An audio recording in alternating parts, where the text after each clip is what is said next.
Hey, Super Friends, it's Neil. I have had the pleasure of sitting down with this next group of people on a number of occasions over the years. They have become very good friends of mine and us here at Get Your Comic Con.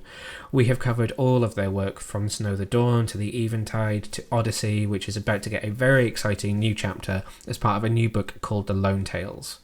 So, sit down and have a listen to what Harry, Nick, and Luke had to say about their latest creative venture.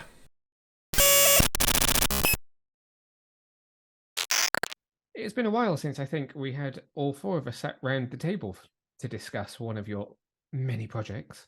So, why are we back here this time, guys? What are we talking about? What are we releasing? So we are finally finishing Odyssey, which the first part came out in 2019. But we're doing it in a mind blowing. We're doing it as part of a graphic novel called Lone Tales, and it is the 2 chapters of Odyssey and the 2 chapters of Whistleblower, which was the other series that released pretty much the same time as Odyssey as well. So it sort of just seemed like a good time to put both of them together into one book, which is like 124 pages of content. Awesomeness. It's 124 pages of awesomeness is what you need to say, I think.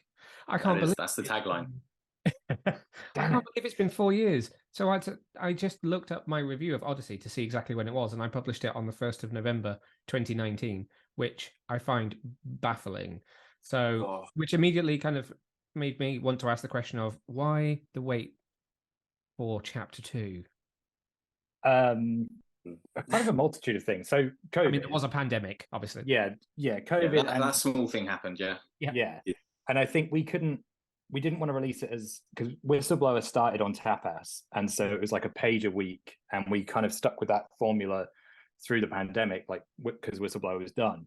But for Odyssey, we weren't doing it as a digital release. We did it during the pandemic. Eventually, we just put it out, but the second part we always said we wanted to do when we could release it in print as well. And they just sort of never came a good time to get it printed and put out. And then Harry and I went off and did the Red Wave, because we sort of just saw an opportunity of time to be able to do that mammoth book. And then I think probably like last summer when we were finishing the Red Wave, we sort of said, oh, Odyssey, the pencils and inks are done, so Harry just needed to color it, and we were kind of like, it seems silly if we don't put it out somehow, in some way. And that's kind of when Lone Tales sort of just came together, was we were just kind of like, well, maybe it just makes sense to, Whistleblower 2 never had a print release, and Odyssey 2's never had a print release, so let's put them together. We also had an issue because of the pandemic as well. Like, us three usually would meet up at least once or twice a year. I used to run comic conventions in Norway, and that was always something that we would aim to get something out for as a release to kind of push more. But because of the pandemic, that didn't happen for 2 years, and then obviously then everyone has to start getting back on track. So obviously Nick and Harry started working on Red Wave as well, which was we went through Kickstarter. So I think if we'd had something physical to actually like meet in person and push, then it probably may have happened a bit sooner as well. So it's just the way things worked out, I guess. So, but we're here now, doing it. So yeah, that's I think it's good as well to put them together as well, because they wanted to be out physically, and we wanted to finish both stories in print together as well. So it's a sensible move. If we have a successful Kickstarter, then hooray! Yeah, it was all worth it. There's nothing better than having the physical copy at the end of it as well, to be able to say, this is the thing that we achieved with it. This is the piece of art that we created, and here it is out in the world, ready to go. Okay, so let's stick with Odyssey for a minute. For anybody that's not familiar or hasn't read Chapter 1, give me a little overview of Odyssey. Do it, Nick. You're the man at this. Oh gosh. Okay. No pressure. Because I've written the tagline for this about 90 million times in the last 6 weeks. So you don't get it by heart now. I won't. There's no way, because I've changed it too many times. I'm going to give you like all the 20 different versions. So it's set in 2154 in the Snow Universe, which for anybody who doesn't know what the Snow Universe is, Harry and I started a comic series called Snow the Dawn, which is set in a world where climate change and global warming happened, like the effects of it happened much earlier than anybody thought. Ironically, I didn't realize this until the other day. I'd said that all of the effects happened in 2020. So I was slightly wrong that, it wasn't global warming ending the earth, but it was a pandemic. You're close. Yeah. So that's kind of a setup for the world, is that the Snow Universe is set in a version of London which is sort of fractured and figuring itself out post flooding and torrential rain and heat and all the grim effects of global warming. So then that kind of main series is set in 2079. And for Odyssey, we used it as a way to essentially create a bookend for the Snow Universe. So it is the last point in the world that we'll probably ever visit. And it is a way to kind of say this is where everything goes ultimately, which is in the year 2154. And it's following a family who are fighting to escape Earth because of infected hordes. And they're trying to get to a ship called the Odyssey, which is their last savior. So that's right. I'm going back in my memory now. Am I right in thinking it basically ended with them almost reaching the Odyssey? Kind of. They got they basically saw another ship called the Atlas. Yeah. So this is a spoiler in case anybody's not. Sorry. Yeah, we've just gone straight to spoiler territory. It's fine. I love spoilers. That's what our podcast is all about. Spoilers, straight out of the bat. So there is a ship called the Atlas, which for the first chapter sort of runs parallel to this story of the family trying to get off Earth. And where we kind of ended our characters in chapter 1, it was they'd made a plan of how to get to the Odyssey. Whether that plan is a good idea, we'll see. Will we find out in chapter 2? Yes. Yeah. Pretty much straight away. It all maybe goes wrong. Maybe. Let's not get too far into spoiler territory, but what would you like to tease about chapter 2? That's a good question. There's a lot more. There's a lot more action in chapter 2. Yeah. It's a lot darker. A lot darker, yeah. Interesting. So it picks up. I think if you're reading this as a complete thing, which is what we're hoping to do, then you'll kind of, there are elements that it's like hectic. There's like a bit in chapter 1 where there's this rooftop scene, and it's like very fast paced, and then it kind of brings it back down again. So there's a lot of slower parts in chapter 1, and then chapter 2 like picks up the pace. And I think if you read it as a complete thing, it's kind of like, holy, I don't know if I'm allowed to swear. Holy hell! Like this is holy shit. It's really kicking off now. It's definitely the second half. The pace never really lets up, I don't think. The first half, I feel like there are a lot of you probably get more interactions between the characters in terms of who they are and where they've come from. But for the second half, it's very much they're up against the clock. Literally, there is a clock throughout Odyssey that counts towards midnight, because what other time is it going to be? And yeah, the second half is basically just run for it, go. And yeah. Awesome. So you just said that it was slightly darker, which I'm very intrigued by.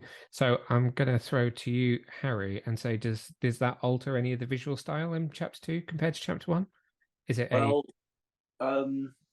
So it's sorry, what were you going to ask? And then I'll answer that. No, I was going to say, is it darker visually overall, or how does the darker tone impact on how the second chapter looks?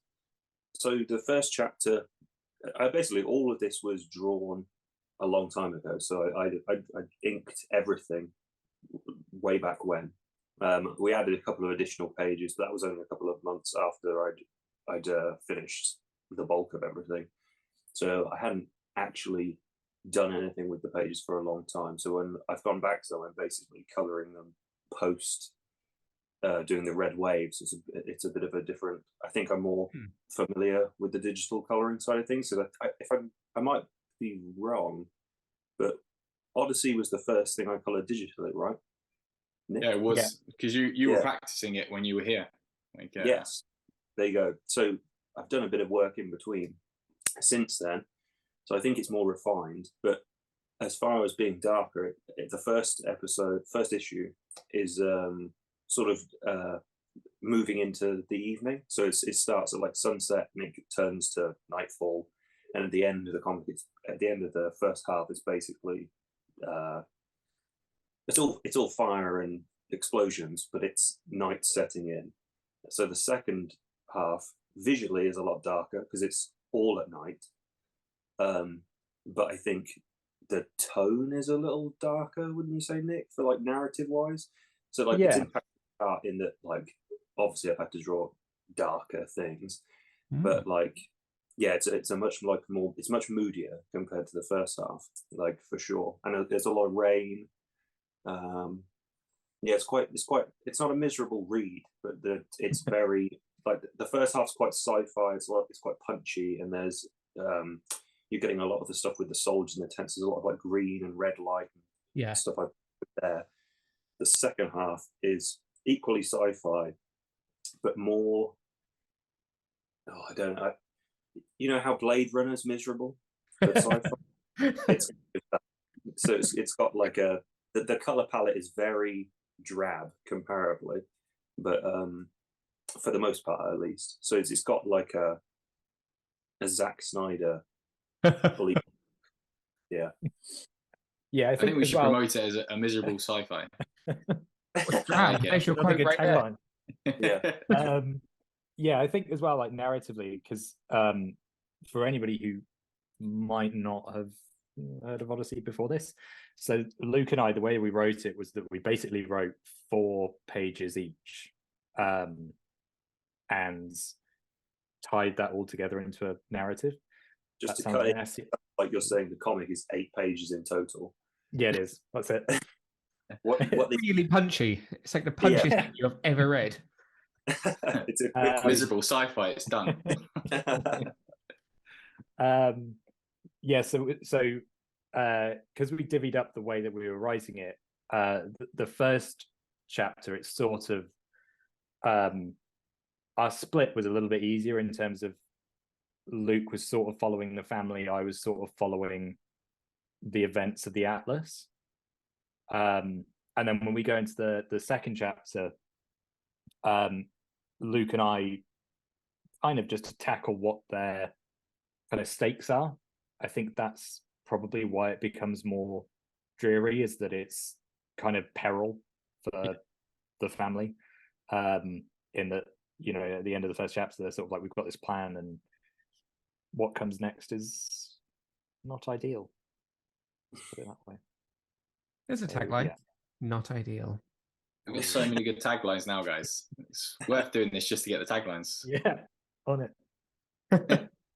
Okay, and then so you've teamed it up with Whistleblower, which from my memory was somewhat of an experimentation with what you guys were doing, and sort of passing on and letting other writers get involved with that side of the universe. So do you want to talk a bit about that and why you decided to include that, other than obviously wanting to get it out in print? Yeah, I think when we were working on Odyssey, because we did this book back in 2017, which is called The Eventide, and it was sort of just expanding the Snow universe. It was the first time we sort of kind of gave the reins to like other artists or whatever to kind of see what this world would look like through other people's eyes. And I think for Whistleblower, we had this character in Snow, issue 3, that Harry and I really liked. This character called Banks, and we were sort of throwing around ideas of like what we could do with him, but in our kind of main Snow the Dawn narrative, there kind of wasn't the space to do it properly. And so I was talking to a friend of mine who's the writer of Whistleblower, Will Gillingham, and sort of said, look, there's this character in particular, Banks, that we'd like to explore a little bit with, and there's also this other character that will play a bigger role in Snow down the road. And I said, you know, if you ever want to write anything in that vein, please let me know. And he came back and sort of told me what he wanted to do, and it sounded really cool. And it was just kind of like a thriller, which I think Harry and I hadn't really, I don't think we've done really proper thriller stuff. And it's kind of like I don't know how to describe it. Will described it as Minority Report or the Adjustment Bureau, which I think is probably the best kind of comparison, in that it's it's quite a complex story, which I quite like. And the art for it, we brought in Stuart McGarry, who worked with us on the Eventide as well, and his art just perfectly matched Will's story. It was one of those weird kind of, you just put two people together and you're like, oh, that was exactly what the book should be. And so the reason to kind of include it was just that because this story takes place in 2079 and ours is in 2154, it was kind of a nice way to say, like, this is kind of the present part of the universe, which is, you know, where Snow the Dawn takes place and where a lot of the Eventide takes place. But then 2154 is like, that's where it's all kind of going. So it's nice to kind of tie them together. And there's a couple of little references in Odyssey that link to Whistleblower as well, very subtly. So yeah, cool. Don't look, because they're real subtle. Yeah. Like, don't start making plot lines up and join. Yeah. It's not that intricate. That's where my brain was going. I'm thinking I'm going to have to read this really carefully again. Actually do look at it real hard. Buy several copies so you can just... And maybe like try turning them upside down and put them behind glass and UV light. If you buy more than one copy. If you buy several copies, then you could also create one of those like detective boards on your wall. Exactly what I was about to say. It's going to end up on the wall with little bits of like red string. Yeah. Do it. If you buy every copy available, what happens is they all tile. This is a big spoiler. They all tile alongside next to each other. It's like 5,000 by 5,000, and it makes one big image. But we won't tell you what that image is. It's like it's like James Gunn's Easter egg and Guardians of the Galaxy. So we'll never tell you what it is, but you've got to look. You've got to try. Well, I think that leads us on perfectly to the Kickstarter. So, firstly, when is the campaign launching? It launches on the 11th of May at 7 p.m. UK time. And what are we offering for our wonderful backers out there this time around? So there is a fair few things. You can obviously get the digital copy, the physical copy. You can get several physical copies, as we said, if you want to create a detective time board or figure out what the image is with 5,000 copies.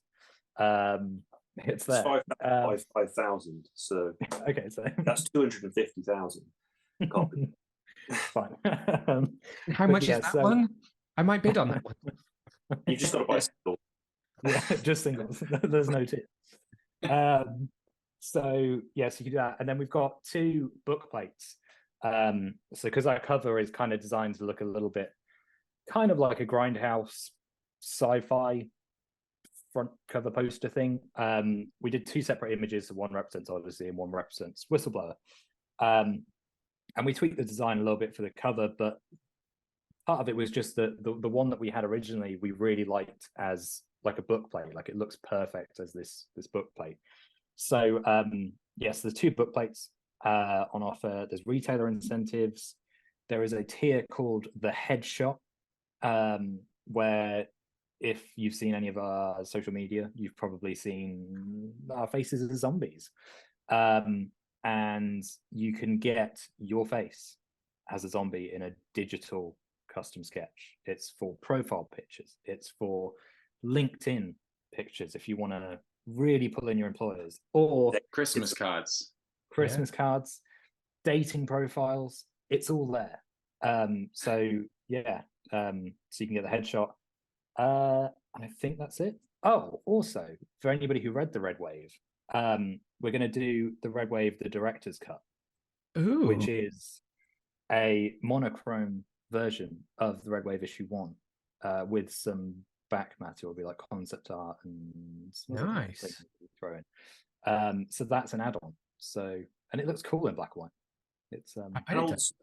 add-on as well. You forgot that one. I forgot what. The Snow comics, all the Snow comics. Oh in yeah! there. Oh my god! How could I forget? There is a Snow Universe digital bundle, which we've described as the smorgasbord of comic goodness, and you'll get basically everything that is in existence of the Snow Universe right now. So that's Snow 1 to 3, the Eventide. It's the short story collection, and you can get Lone Tales. So you will pretty much have the entire library. So this really is, and this popped into my head earlier and I just couldn't shift it afterwards. Your Greatest Hits, Volume 1. It is. Should have called it that, shouldn't we? We should call it that. What are you two playing at, calling it Lone Tales? Could have called Greatest Hits. Am I right in saying that that's you guys as well on that book plate? Because it certainly looks familiar. It is. Yeah. We couldn't decide on a cover for Odyssey because if I'd done a cover for it, I'd have wanted to do some like Star Wars cover, where they've got like the tiered backgrounds, it's like Darth Vader, but I didn't have enough not that there's not enough big characters in it, but I didn't have the time or anything else to be putting together some gigantic cover. So we thought we wanted something punchy because it's restricted size, because it's like a double panel cover. We thought just maybe have some infected clawing their way through the cover, and then we were like, hey, why don't we just make it our faces? So it's the three of us as infected crawling through the front of the book, but then it also helped feed in as advertising for the headshot tier, because we're like, here's literal example of what you'll be getting. So but you're forgetting the bit where you told me, whilst I was sitting next to my wife, to send you a reference photo of my face looking as disturbing as possible, which I also think could be a tier where we throw those photos in just because they're great. We just changed the cover so it's just the original picture. Yeah, it's just the original, It's like a variant cover, right? So it's like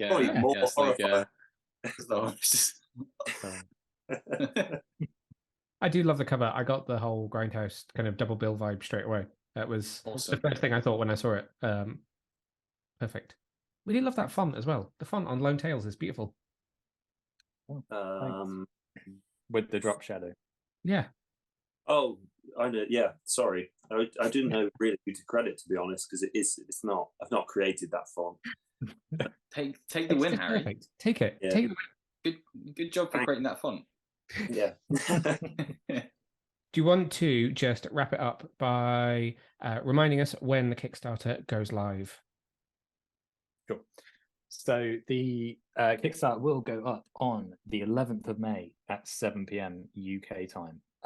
We'll have some early bird offers as well. So if you access it between the first day and the Sunday, I think we chose, you can get a digital copy for £5, 124 pages for £5.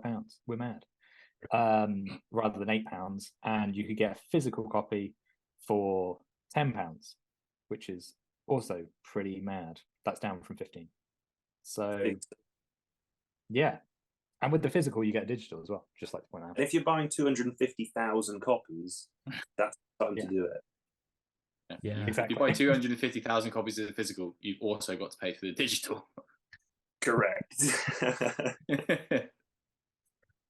Suckers. Yeah.